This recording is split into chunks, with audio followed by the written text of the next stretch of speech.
from Texas, recognized for any questions he may have. Yeah, I appreciate the chair. I mean, look, the reality is whether the merits of this resolution are particularly strong or not, the resolution is speaking to a larger problem.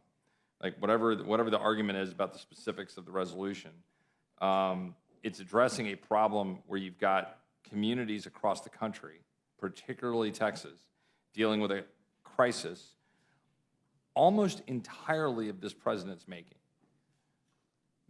That's just what we're dealing with. And we're the ones dealing with it every single day, right? I mean, we get a new piece of news every single day of some other event, of something that's occurred in Texas. We had on Friday, Texas troopers stopped an illegal alien from Mexico possessing a handgun and cocaine while smuggling a dozen other illegals in Uvalde County bound for San Antonio.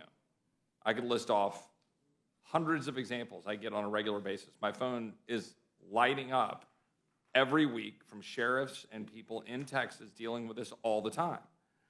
Schools that have to put the big blocks up to deal with bailouts and trucks and people going across the properties, ranches, fences cut, livestock out, all the stuff. It's not fake, it's real. It's literally happening every day. My phone, pictures, I get pictures every day from Texans dealing with it. I mean, at some point, Texas is going to say, screw it, enough. We're going to do whatever the hell we want to do.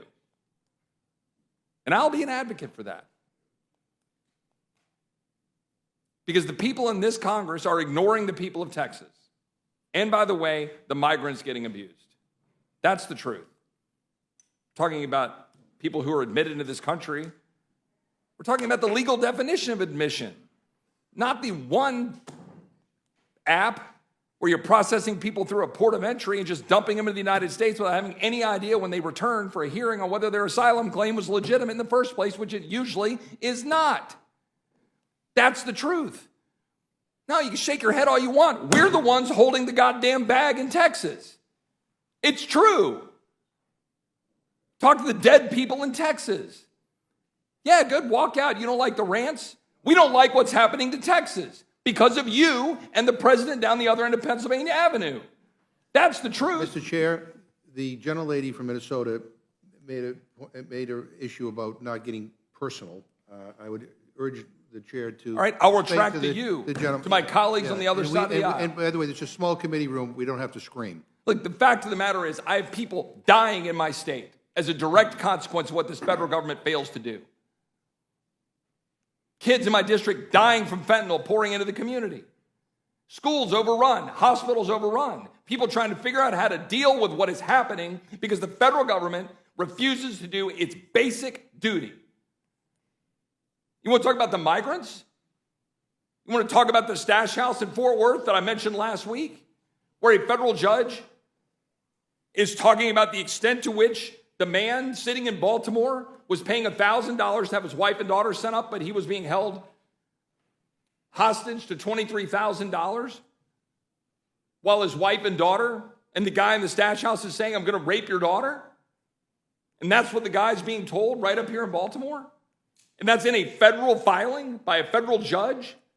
Talking about, these are the facts. This is what we're talking about every single day. And you have federal judges now moving stuff up and saying we have to upward depart from the actual sentencing guidelines.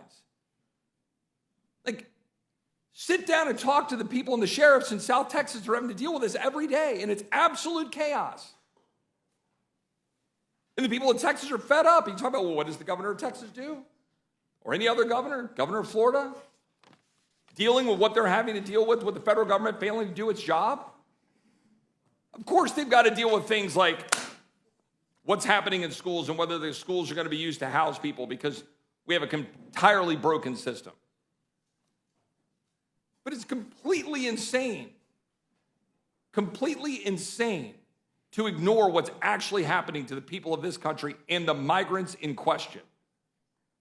That's what absolutely and utterly blows my mind.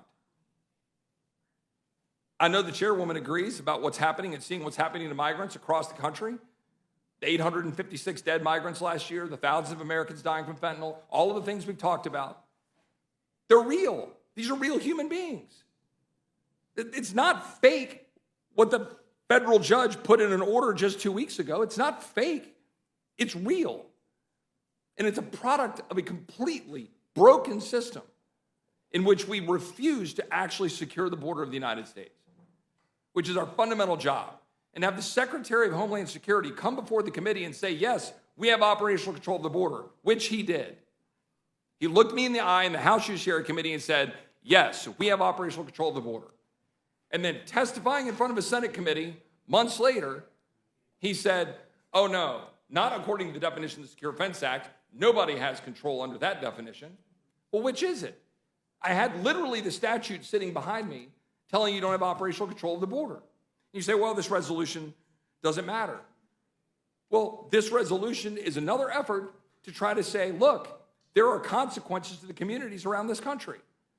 That's the problem. You have 50 states, thousands of communities who are left holding the bag. And then we hear things like, oh, don't worry, people admitted. Well, they're admitted by definition because they got into the country. That's absurd. There's 3,000 to 4,000 a day right now being apprehended, while somewhere similar to that number, although we don't have the most recent data because it changes by the week, and you have to go ask them, probably 3,000 to 4,000 coming through the one app. But it's like pulling teeth to get data out of the administration.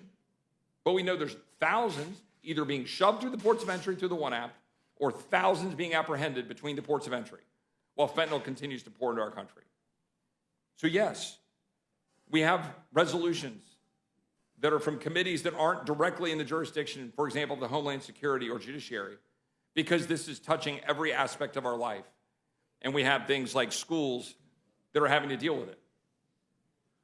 I don't know if the gentlelady has anything to add to that. Well, I thank you for expressing the concerns that you have from the state of Texas, but it certainly isn't just the state of Texas that's concerned. I do want to say for the record that the phrase aliens not admitted is the legal language to describe those not legally admitted to the United States. This came up as an issue a few minutes ago. So I think it's important that we make sure that when we do a resolution, that we use the appropriate language, whether some people think the resolution does anything or not. We're determined at least to use the proper language. And I thank the gentleman for his spirited defense of doing the right thing in our country. Thank you. I thank the gentlelady. The people of Texas are past the point of being able to accept what we're getting out of the federal government. Well past the point. I yield back. The gentlelady from New Mexico is recognized for any questions she may have. Thank you so much.